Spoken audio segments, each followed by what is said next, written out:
Bonjour tout le monde, bienvenue à un podcast de Passion Tour Rétro. Vous connaissez sûrement les ateliers de Feedback Garage, mais on va en apprendre un peu plus. Je suis en présence d'André Feedback qui est venu à Québec nous voir. On va parler un peu de toi, André.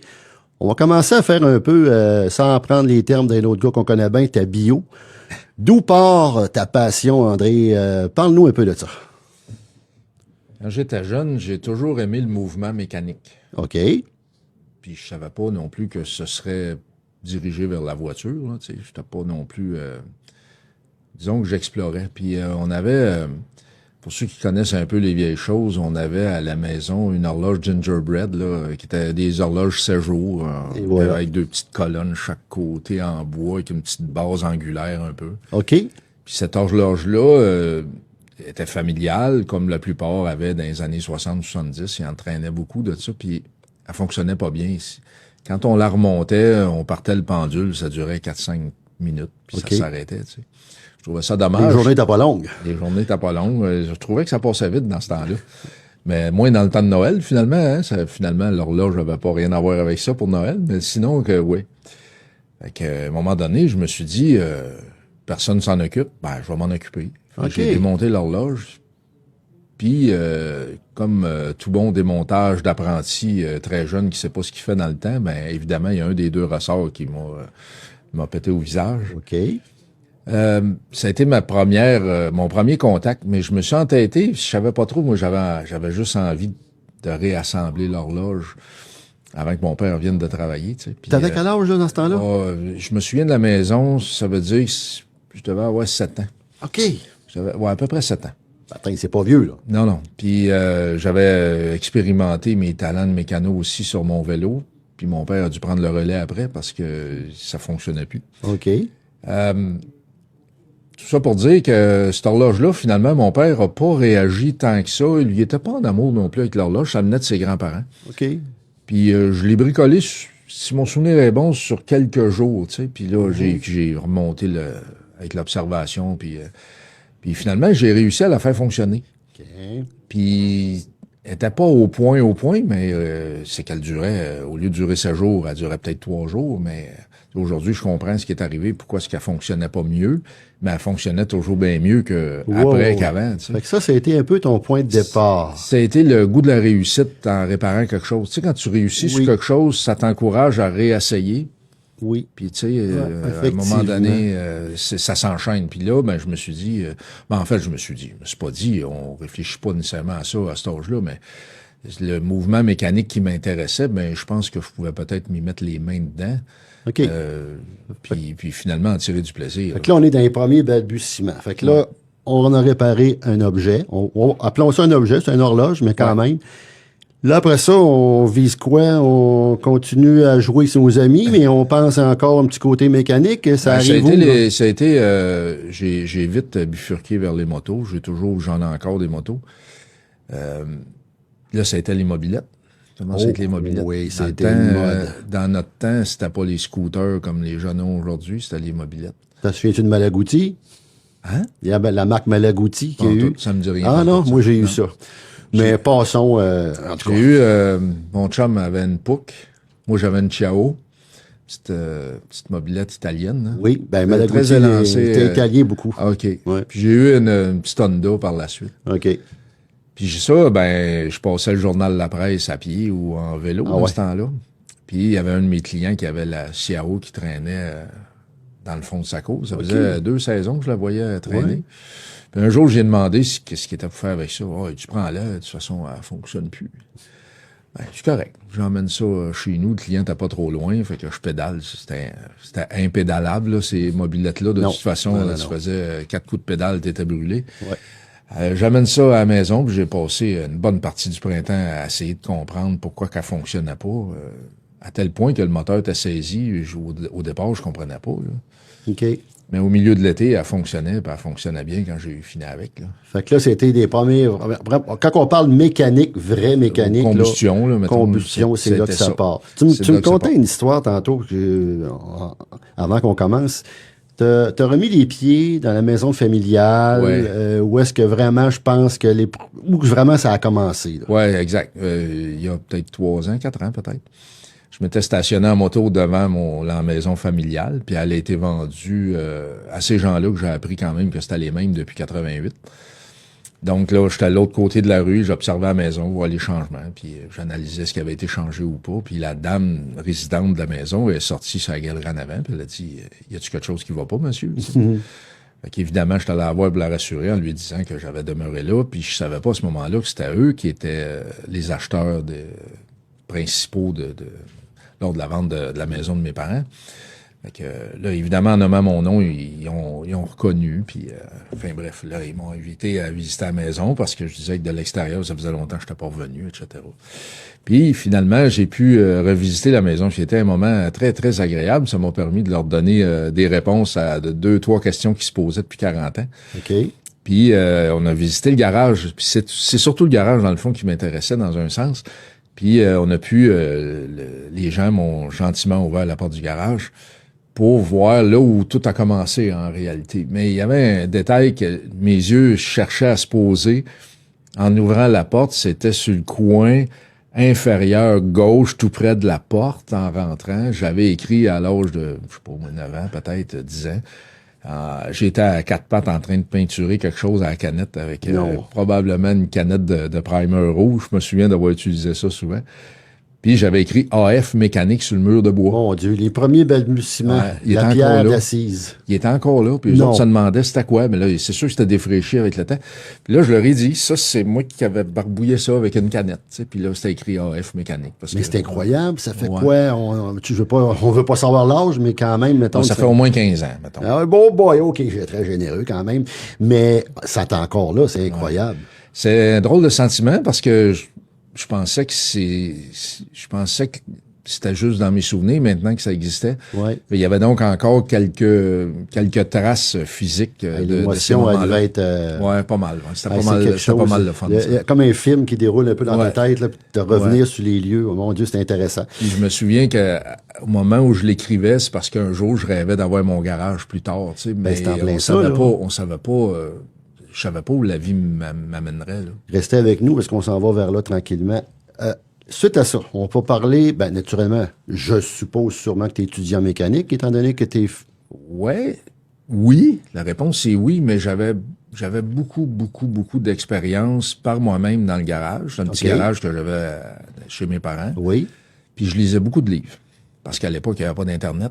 Non. Je lisais beaucoup de livres qui me permettaient d'améliorer ma compréhension de ce que je vivais. Généralement, c'était suite à des gaffes, là. Puis pourquoi ce que j'ai fait, ça marchait pas, je trouvais de la documentation. Puis souvent, on achetait des magazines au dépanneur qui étaient Hot Rod Magazine ou des trucs du genre. Quel souvenir, effectivement. Ouais. Puis il y avait des infos techniques parfois, puis là, je les lisais toutes. Puis après ça, j'ai fini par mettre la main sur des shops manuels, qui m'a permis aussi de comprendre un peu mieux, parce que c'est mieux écrit qu'un magazine. Puis après, je me suis inscrit à l'école de métier de l'automobile, c'est à rue Saint-Denis. J'ai fait 2 ou 3 ans, là. Dans les finissants, ma face est là, en quelque part. Ah ouais, OK. Fait que là, c'est vraiment suite à ça. Mais là, t'as peu. OK, t'es étudiant en mécanique, mais t'es pas devenu mécanicien nécessairement automobile immédiatement. Non. T'as eu un autre chemin, je crois. Ouais, en fait, ce qui arrive, c'est que la mécanique automobile de la période m'intéressait pas beaucoup. OK. Je sais, ça a l'air curieux à dire, mais c'est comme si je m'étais inscrit dans une discipline scolaire qui était pas reliée à ce que j'avais envie de faire. Mais j'avais pas l'impression que je pouvais m'inscrire dans d'autres choses, de toute façon. C'était pas rare, ça, à l'époque, là. Ouais. Puis, ça a quand même répondu à beaucoup de questionnements que j'avais. Ça a été très bon parce que j'avais acheté ma voiture ancienne, j'avais 16 ou 17 ans peut-être. Je me suis inscrit à l'école de mécanique peu de temps après, fait que ça m'a servi beaucoup à comprendre des trucs que je faisais juste un peu à peu près ou mal. Oui. Fait que ça a été très, très bon pour ça. Puis après, par ricochet, moi, j'aimais mieux les mini-moteurs, ces trucs-là. Ah. Je me suis en allé dans un centre de location d'outils où j'ai beaucoup aimé ça. Okay. Puis là-bas, il y avait personne qui voulait réparer les chariots élévateurs parce que c'était trop compliqué, c'était trop petit, pas assez de place. Enfin bref, tous les qualificatifs contre tous ceux qui n'avaient pas envie de travailler là-dessus les sortaient. Et j'ai dit, moi, pourquoi pas, tu sais. Fait que le chariot élévateur est devenu intéressant. Puis après ça, j'ai été embauché par une compagnie de chariot élévateur. Je suis tombé sur la route à faire de la réparation. Chariot élévateur. OK. Puis J'ai fait ça 30 ans. 30 ans? Ouais. Oh boy! Ça route presque partout au Québec. Mais j'avais un territoire quand même. 30 ans, c'est une vie. Ouais. C'est une vie carrément. Mais ça a apporté beaucoup. J'ai beaucoup aimé cette période-là parce qu'on réparait des chariots à essence au début. Il y avait encore beaucoup de chariots à essence. Il y avait beaucoup de chariots sur 6 volts. Il y avait ensuite, ça a été les propanes. On a souvent transformé des véhicules qui étaient à essence, on les a transformés au propane, fait que ça m'a appris un paquet de trucs, la différence de combustion, etc. En fait, du diesel, puis surtout beaucoup de chariots électriques. Fait que ça m'a permis de faire du diagnostic électrique, lire les plans électriques, qui sont généralement universels.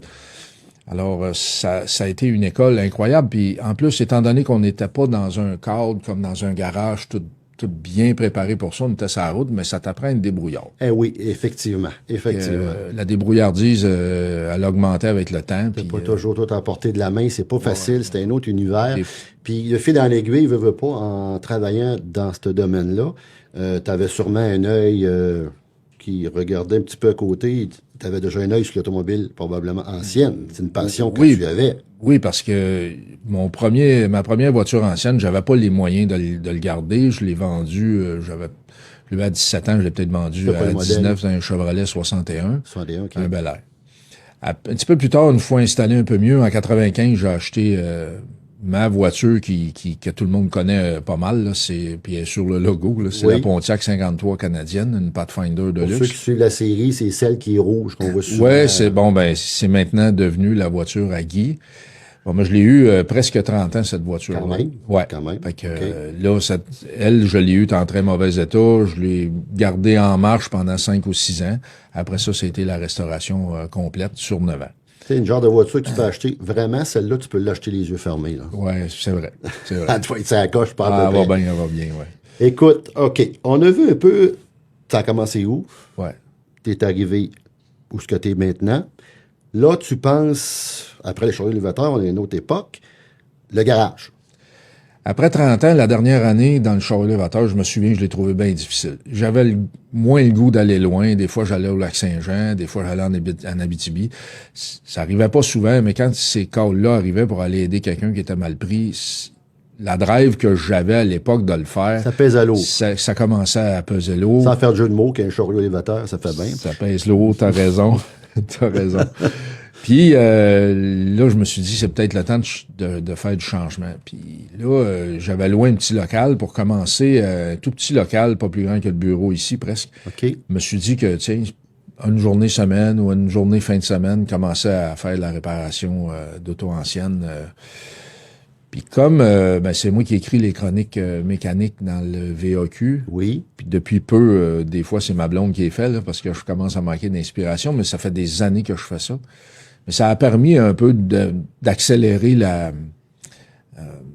pas la publicité, mais c'est une forme de publicité en quelque part. Ben oui, pas. Fait que le petit local, une journée semaine, je te dirais que ça a duré peut-être 3 mois, 4 mois. Puis j'ai complètement arrêté de faire du chariot élévateur. OK. Puis là, ta décision est prise. Je m'en vais là-dedans. Il y a un potentiel aussi. Ouais, puis moi, j'étais strictement voiture ancienne d'origine. Il n'y avait aucune modif que je voulais faire. C'était les mettre en fonction. Comme on dirait dans le domaine, c'est le livre. Là. Ouais, c'est ça. Et puis, il va vous le dire, je le dis aussi, quand on se fait dire « Oh, mets pas ça, ça sert à rien ». Ou c'est ça. Ouais, tu peux l'enlever, ça sert à rien. Ça, on l'entend de parler. On l'entend souvent, puis c'est pas quelque chose. Si t'es pas là pour le fun. Là, les compagnies, je pense à Chrysler, surtout qui ont toujours été pauvres, là, payaient des ingénieurs, payaient des installateurs, comme tu disais, avec les bénéfices marginaux, tout ça qui vient avec, pour quelque chose qui sert à rien. Questionnez-vous. C'est ça. Fait que si vous tombez sur quelqu'un qui vous dit ça sert à rien, moi, j'ai trouvé un peu de misère avec ça. Et je te comprends. OK. Bon, là, tu as ouvert le garage. Ouais. Ça a pris beaucoup d'expansion. Ouais. Quand je vois les photos, là, vous allez aller voir le site web de Feedback Garage, vous allez comprendre. Il y a des projets en cours, des projets terminés. Il y a des photos, c'est incroyable. Mon Dieu, vous allez vous perdre quasiment là-dedans, mais c'est vraiment le fun à regarder. Là, toi, tu as bâti une équipe, naturellement, mais là, on est rendu dans les ateliers. Tu donnes des ateliers, je dirais de formation, mais tantôt, on cherchait un mot qui est autre que formation, qui est pas évident. Des ateliers de compréhension même, peut-être. Ouais, tu sais, on a dit partage tantôt. Oui, partage. Séminaire. Oui. Je pense que tout est bon. C'est-à-dire que on invite les gens, pour ceux qui ne le savent pas, on invite les gens un samedi par mois l'hiver, puis on traite d'un sujet. On les garde toute la journée. Le dîner, on s'occupe du dîner aussi. Puis le sujet est déterminé à l'avance. Les gens peuvent échanger. Puis ça permet à plusieurs... En fait, je me suis déjà fait dire, t'as pas peur de faire ça parce que tu vas perdre l'ouvrage. C'est vrai que c'est un questionnement qu'on peut avoir. Je l'ai eu, cette question. La réponse, c'est non. Puis c'est jamais arrivé. Je crois pas que ça arrive non plus. Ce que ça permet, c'est des gens de tout calibre de bricoleurs ou même de mécanos. On a des mécanos qui se présentent, qui viennent. Ça permet à tout calibre de voir comment on traite de notre côté une réparation X ou Y ou un problème X ou Y. Oui. Ce que ça apporte aux gens, puis là, c'est ça les retours qu'on reçoit, c'est qu'ils deviennent de plus en plus confiants face à leur propre véhicule. Oui. Ou bien, avant d'en acheter un, ils se sentent beaucoup plus en confiance d'aller eux-mêmes vers un véhicule qui est à vendre pour pouvoir l'acquérir en toute confiance. Ça prend quand même une dose. Tu sais, la question se pose. Ça prend une dose de courage pareil pour dire, hey, je vais prendre du temps, moi, là, pour donner de l'information à des gens en mécanique, puis du monde, parce qu'ils s'inscrivent aux cours, ça les intéresse. Ouais. Il n'y a pas ben de garage ou de mécaniciens là, qui vont s'adonner à ça. Là. Même au contraire. Des fois, j'ai des idées curieuses, puis je les mets en application quand ça peut se faire. Puis je regarde pas si ça se fait avant ou pas. Je veux pas me laisser influencer. Les ateliers mécaniques, c'est notre 10e année qu'on fait ça. 10e. Notre 10e année qu'on fait ça. Puis au départ, c'était plus modeste, à 2 heures le samedi matin, avec une petite pause. On fournissait le café et les biscuits. Aujourd'hui, c'est toute une journée complète. J'ai quand même fait des recherches l'année passée ou il y a 2 ans, je crois, à savoir si ça se faisait ailleurs grâce à nos amis d'Internet. Puis j'ai rien trouvé. Non, ben personnellement non plus. J'ai pas vu ça ben. Puis écoute, on se cachera pas, t'as des, je peux dire le mot client, t'as des fans, on va appeler ça de même, qui te suivent, qui vont partir de très loin pour venir à tes ateliers. Oui, c'est drôle parce que on en a des fois qui se demandent où on est, ils savent pas exactement, puis on leur dit au téléphone, on est à Sainte-Madeleine. Ah, mon Dieu, vous êtes loin, moi je demeure j'irai pas, je demeure à, je sais pas, moi, Sherbrooke, quelque chose. Bon. Ben là, moi, j'ai le plaisir de leur dire, mais écoutez, monsieur, j'ai des gens qui viennent pour l'atelier mécanique, qui viennent de Gatineau, puis notre plus loin, c'est Calgary. Ben voyons donc. Ouais, c'est Calgary. Quelque chose. Hein. Fait que, mais c'est quelqu'un qui nous connaissait par les ateliers puis l'Internet, puis quand il est venu au Québec, il s'est arrangé pour venir faire, fait qu'on s'amuse à dire qu'il est venu de Calgary pour on fait un peu de capital politique là-dessus. Ouais, on a le droit un petit peu quand même. OK, bon, là, on a parlé des ateliers. En passant, les ateliers, il y en a à ton garage, mais on a commencé ça ici à Québec, dans les studios de Télémag. Oui. On va en avoir un autre là, qui s'en vient au mois de mars. Oui. En tout cas, vous nous suivrez sur les réseaux sociaux. On va sortir la date bientôt. Oui, puis il va en avoir d'autres à venir aussi, inquiétez-vous pas. Il y avait quand même la dernière beaucoup de gens. On avait quoi, une quarantaine, si c'était pas plus de personnes inscrites. Ça a été super aimé. Bon, ça c'est une chose. Ton équipe, on va en parler un peu. T'es pas tout seul. Là. Non. Je pensais finir mes jours jusqu'à ma retraite tout seul. Tu sais, vraiment, je me rappelle un peu quand j'ai ouvert le petit local puis j'ai arrêté le chariot élévateur. Je me disais, je vais faire ça. Tu sais, tu peux gérer, par exemple, 4 ou 5 voitures en même temps, le temps que les pièces arrivent pour l'une, tu travailles sur l'autre, puis OK, c'est bon, on va me rendre jusqu'à ma retraite avec ça, mais ça n'a pas été long. Je pense qu'après 6 mois, on était déjà 2. Après ça, j'ai déménagé. Dans le même bâtiment, il y avait 2 autres locaux, c'était séparé en 3. OK. Puis j'avais la portion arrière. Et puis après ça, on a pris les 2 portions avant. On est passé de 2 à 4. Je pense qu'on n'a jamais été 3. On est passé de 2 à 4. Maintenant, on est 6 si je m'inclus. Donc, j'ai une équipe de 5 personnes. Hey, ça roule pas à peu près. On risque de me répéter. Allez voir le site web. Vous allez comprendre un peu l'ampleur du chose. Tu répondrais quoi à des questions des gens? Tu sais, on sait que, moi je sais que tu es un perfectionniste qualité exceptionnelle. Quelqu'un qui te poserait la question, ouais, ben là, moi, j'ai peur d'emmener ma voiture à André parce que il est tellement perfectionniste là, que ça va me coûter peut-être cher. Mais tu répondrais à quoi, ça? En fait, ce qu'on répond à ça, parce que c'est pas la première fois qu'on l'entend, c'est que chez nous, c'est pas nous autres qui décidons de la facture. On va faire ça bref là, dans la réponse. C'est le véhicule que vous nous apportez. Quand vous nous apportez un véhicule qu'on connaît pas, c'est évident, c'est logique qu'on connaît pas sa condition. Mais je serais même porté à vous dire que là, jusqu'à date, ça fait des années qu'on fait ça, qu'il y a à 50 à 80% de la condition du véhicule que le propriétaire ne sait pas non plus. Ouais. Puis là, on est dans, c'est un hasard, mais on a deux véhicules on doit réparer un paquet de choses. Puis entre autres, ces deux véhicules-là sont venus pour l'étrangleur, pour le choke en français. Les deux avaient des problèmes d'étrangleur. Là, il y en a un qui s'est réglé, on travaille sur l'autre maintenant, mais quand la voiture est arrivée avec son problème d'étrangleur, je me suis vite rendu compte que le type venait juste de l'acheter, un type très agréable. Le propriétaire précédent avait installé des headers dessus. OK. En installant des headers, faisait disparaître une pièce de l'échappement d'origine, du collecteur d'échappement d'origine, qui est indispensable pour faire fonctionner l'étrangleur. Quand j'ai ouvert le capot et que j'ai vu que c'était des headers, j'ai dit au client, je peux pas, ça me donne rien de travailler 1 heure, 3 heures, 4 heures sur ton choke. J'y arriverai pas. Là, j'ai expliqué pourquoi, parce qu'il y a pas d'esprit mécanique. Mm-hmm. J'ai tout expliqué qu'est-ce qui était en rapport avec son étrangleur, puis pourquoi que les headers, ça fonctionnait pas. Il a dit, ben moi, je veux qu'il marche, parce qu'il tourne comme une boîte, là. Mm-hmm. T'as raison de te plaindre. Mais on doit mettre les collecteurs d'échappement d'origine. En partant, lui, il a l'heure juste.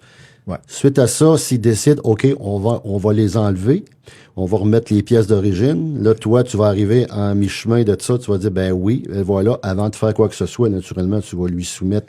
Oui, mais il va être. On fait pas de soumission, c'est impossible. Okay. Mais par contre, on avise à mesure. OK. Pour répondre à ta question de tantôt, pour en arriver là, on fait le tour, on arrive là, c'est que ce client-là, pour réparer le choke, ben, on doit être rendu à 4 000 $ de dépenses. Oui, parce que... C'est le véhicule qui en a besoin, parce que je sais que si j'ai pas ces pièces-là, toute la cascade d'événements pour faire fonctionner le choke comme il faut, je comprends, elle fonctionnera pas. Fait que oui, quelqu'un qui voudrait, de façon, je dirais, si c'est mal intentionné, mais on va dire mal intentionné, pourrait dire, lui, ce char-là, il est allé à l'atelier de Saint-Hyacinthe à Fitzbach, puis ça a coûté 4 000 $ réparer son choke. Oui, c'est ça. Bon, ben, c'est ça qu'on entend. Ça, c'est de la propagande. C'est pas simple, c'est pas la vérité. Posez-vous la question, pourquoi? Pourquoi? Là, on a un deuxième qui est exactement équipé du même problème, mais il y a ses collecteurs d'origine et puis la valve de réchauffage du collecteur d'admission puis pour l'étrangleur est présente, mais complètement bloquée. Fait qu'on va travailler là-dessus, mais il va falloir retirer ça. C'est pour ça, tantôt aussi, que tu disais que tu te spécialises dans la mécanique de véhicules, mais original. Oui. Essentiellement. Essentiellement, parce que les pièces aftermarket de performance, généralement, si tu commences, faut que tu finisses. Les gens, en général, s'arrêtent à mi-chemin. Ça fait un véhicule qui marche à moitié. Hybride un peu. Hybride, oui. Un véhicule hybride. C'est ça. OK. On a fait pas mal le tour, je pense, de ton atelier mécanique. On a parlé de ton équipe, on a parlé des sessions d'atelier de mécanique, on a parlé aussi de ton garage que je viens de dire aussi. Il y a des projets futurs sûrement qui s'en viennent, mais j'aimerais ça aussi que tu nous parles, ta conjointe là-dedans, elle, comment est-ce qu'elle vit ça? Tu me parlais, je pense qu'elle capote mécanique aussi. Ouais, c'est quand tu rêves le soir à ta conjointe, mettons, qui participerait à tes expériences garage, là, puis ben c'est ça que je vis. Sérieux? Ouais. On a une Ford 54. Je roule l'été avec un pick-up 1960 Chevrolet. Oui. Mais aussi avec une Ford 54 4 portes basic, un custom line. OK. C'est un modèle canadien qui a le V8 flathead dedans. C'est pas un 239, mais c'est un 255, c'est la même chose. OK. Puis le moteur était dû pour être restauré. On l'a enlevé au printemps, on savait que ça s'en venait. On l'a envoyé au machinage, mais on l'a eu très, très tard. Ça a pris beaucoup de temps pour le retour. On l'a eu seulement que, je pense, septembre, début octobre. OK. Puis depuis le début, ma conjointe a dit c'est moi qui fais ce moteur-là, c'est mon char, c'est moi qui y touche, c'est moi qui le fais. Ben voyons donc. Fait que c'est elle qui l'a fait. Moi, je faisais d'autres choses à côté. Puis quand elle était coincée sur quelque chose, là, je l'aidais, puis j'expliquais pourquoi. Puis c'est une excellente étudiante. Je peux te dire ça. C'est capotant, ça. Ouais. Hey, ben, t'es vraiment chanceux parce que ça, oui. tu sais, je vais dire souvent, quand t'as de l'opposition, là. Non, j'ai pas d'opposition. On se sent comme au Parlement, puis non, ça passe pas toujours, hein? Non, c'est ça, mais j'ai pas cette opposition, là. Ben, ça, c'est bien le fun. Petite question qui me chicote. On connaît le contexte actuel. Bon, là, on a une génération de resto mode, de modifier. C'est correct, c'est merveilleux, j'adore. T'as aussi la génération des puristes. Tu sais, comme je te disais, moi, quand le décalque, il va là, il va pas à côté. J'ai toujours été un peu dans cette clientèle-là. Comment tu vois l'avenir, toi, de la voiture ancienne, la vraie voiture ancienne? Là, tu sais, je parle pas des années. Oui, je comprends. Ce que j'aimerais dire en premier, c'est que on ne maudit pas les véhicules modifiés. On les aime même plutôt parce que la plupart des véhicules qui sont modifiés, pour la grande majorité, ces véhicules-là étaient trop abîmés pour être ramenés dans son état d'origine. Okay. Donc, un véhicule modifié, quand on le regarde, il faut quand même l'apprécier, même si on est puriste original, comme nous le sommes, ben, ces véhicules-là, s'ils n'avaient pas été modifiés, on ne le verrait pas du tout. On ne le verrait jamais. Exact. Fait que pour cette raison-là, j'apprécie. Puis il y en a qui sont très, très, très, très bien modifiés. Il y en a beaucoup que c'est, comme on disait, c'est des hybrides, là. Les modifications ont été entreprises, mais ils n'ont pas été jusqu'au bout. Je comprends. Mais on aime beaucoup voir des véhicules modifiés qui ont été modifiés correctement parce que ce véhicule-là, on ne l'aurait pas vu. Probablement aussi, moi je pense, juste pour conclure avec ça aussi, tu sais, on est dans une génération aussi de clientèle, ben, je prêche pour ma paroisse, si mettons, on va s'acheter une voiture pas ancienne, mais au look ancien ou légendaire, que ce soit Challenger, Corvette, peu importe, neuve, mais avec une motorisation suralimentée, là, tu sais. Moderne aussi. Ouais. Mais avec l'idée qu'on part, ben, il n'y aurait pas de problème, il n'y aurait pas de trouble. Mais quand tu as une voiture ancienne, bien montée, avec les pièces qui doivent être toutes là, tu n'en auras pas de problème. Non, c'est l'entretien qui est le secret, là. C'est un bel exemple. Ouais. Ton client que tu as fait, qui avait un campeur et motorhome, je sais pas trop. Un Econoline 70, 4 tambours, frein à tambour aux 4 roues, allumage à pointe, moteur alimenté par carburateur. Ben, il est rendu au Mexique. Il est allé en Alaska, il est redescendu, puis là, il est retourné au Mexique. Bon.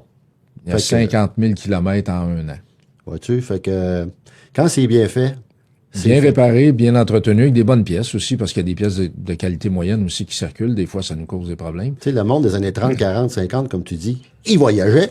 Il voyageait, il allait en vacances, il allait travailler à chaque jour, puis les gens qui vomissent sur le 6 volts, ben, on voit plein de photos sur Internet avec des véhicules en 6 volts l'hiver.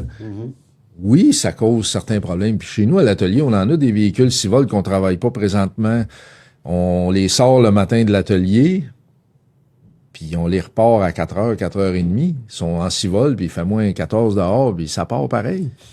Fait que, par exemple, le 6 volts, c'est un exemple, mais des conversions en 12 volts, on n'en fait pas. On répare les problèmes de 6 volts, puis ça fonctionne. Là. C'est ça. On met ça comme ça devait être à la bonne place, c'est simplement. Ça. Les ingénieurs de l'époque, c'était des gens extraordinaires, des gens qui voulaient que ça fonctionne. Les compagnies qui étaient derrière eux payaient le prix que ça coûtait pour que ça fonctionne. On fait honneur à ces gens-là quand on les répare et on les ramène d'origine. Moi, je trouve que c'est une façon d'honorer leur travail puis leur jugeote, puis tout ça, pas d'ordinateur à l'époque. Là. Ben écoute, pour conclure notre entrevue, allez voir les capsules qu'André fait. D'abord, c'est drôle, c'est le fun. La page Facebook, ouais. Sur la page Facebook, c'est instructif en même temps. Puis, vous allez comprendre pourquoi, justement, que quand c'est bien fait, ça fonctionne bien aussi. Ah oui.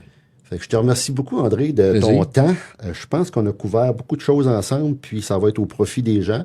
Allez visiter sa page Facebook, allez visiter l'atelier. Inscrivez-vous aux ateliers, c'est encore bien mieux. Venez aux ateliers, vous allez aimer ça, c'est sûr et certain. Hey, merci tout le monde. On se dit pour un prochain podcast à la Passion Auto Rétro.